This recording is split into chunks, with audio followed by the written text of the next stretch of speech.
تعالوا نشوف الأول محتويات الكرتون. ده طبعا الكتالوج وكيفية التشغيل. طبعا مش هنحتاجه لأن هنشرح كل حاجة بالتفصيل. راوتر وي الفايبر الجديد من شركة هواوي. موديل الراوتر بتاعنا HG 8145. طبعا هنا فتحات اللان وفتحة الفون واليو اس بي والباور، وطبعا مفتاح الباور.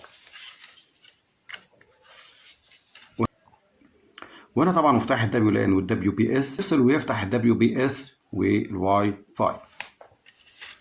وهنا طبعا فتحة الريسيت واللي بتعمل عن طريقها إعادة ضبط المصنع.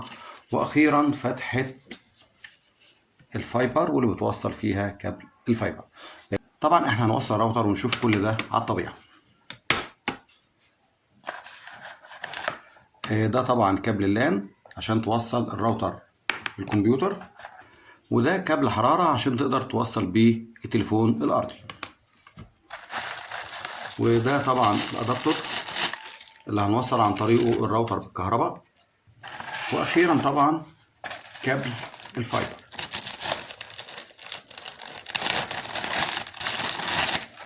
ده كابل الفايبر بتاعنا أو كابل الكابلات الضوئية، واللي طبعا بنقدر عن طريقه نحصل على أعلى سرعة وجودة للإنترنت.